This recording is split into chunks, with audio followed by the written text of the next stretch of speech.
Well, the first time that we met, she couldn't get out of there fast enough. But there was nothing between the two of us at that point. We had just met.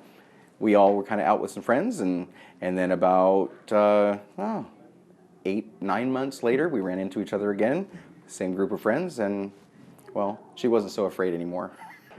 Maybe she realized that what a good guy I was. Oh, you figured that out? Sure, maybe. Or persistent or something. Yeah. She gives me everything that I want, need, and she's a good friend. What do you want and need?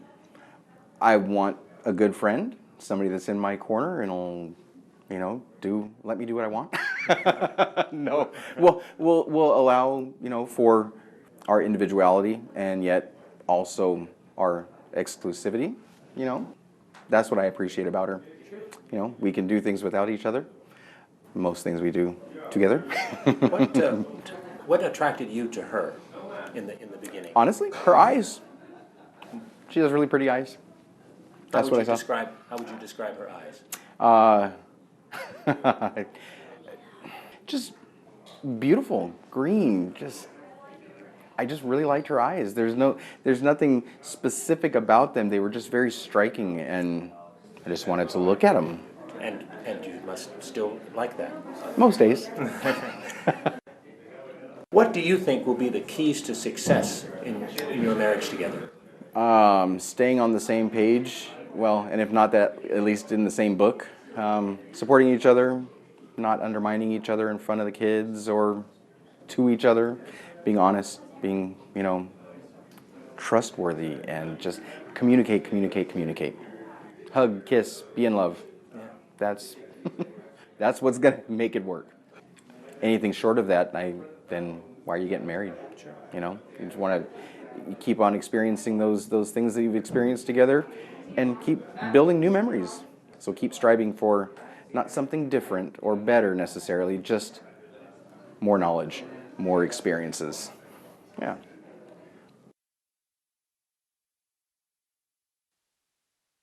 Well, I always mention, as long as the Lord's between them, it works out. That's what worked out with my wife and I. I mean, it's 39 years now we've been married, So I think that's the key.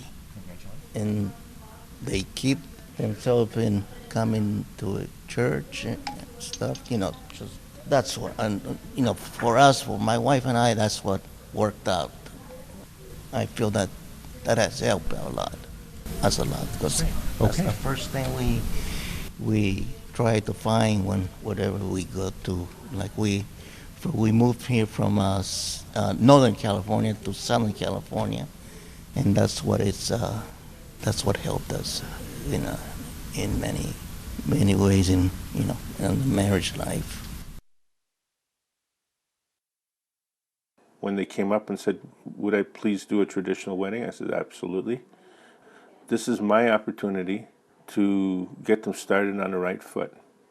And to get them started on the right foot means also to bring in whatever traditions they have, as long as they're Christian and not anti-biblical.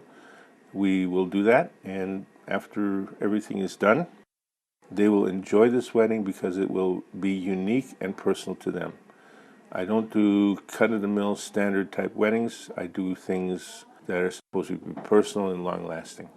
So that's basically the philosophy here. Most of the weddings that come from the outside are what I would call second chance weddings. And they found each other and fell in love and asking the Lord to give them a second chance. And who am I to say, no, you can't have that second chance? They are both culturally different. The groom comes from Hawaii. The bride has Hispanic, Latino / Mexican ties. And they would like to bring a little bit of each in there, and we talked about it.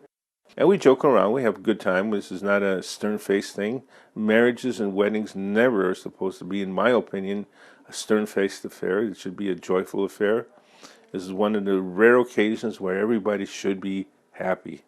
and they have expressed the desire that they want to go together. They've expressed the desire that they want to be mutually bonded for the rest of their lives. This is not a trial marriage. This is the real thing. They hope this will be their last marriage that will last forever. And with that in mind, I'm very pleased to talk to both of them. They have their good sides, and there's no reason why this couple should not be able to live happily ever for 40, 50, 60, or whatever time God gives them. They've got great families, man. I tell you, it's going to be a blended family. The kids on both sides are already very much brother and sister with each other. Those are things that I watch as well. This marriage is one of love and desire, of wanting to live a godly life. And, that's what the Lord has given us. And I think, and I believe that this is going to be a really unique wedding, because they're bringing in one element that's Latino and the other element that's Hawaiian. And then in addition to what the traditions are that they want to do as Americans. And that is really, really the awesome part.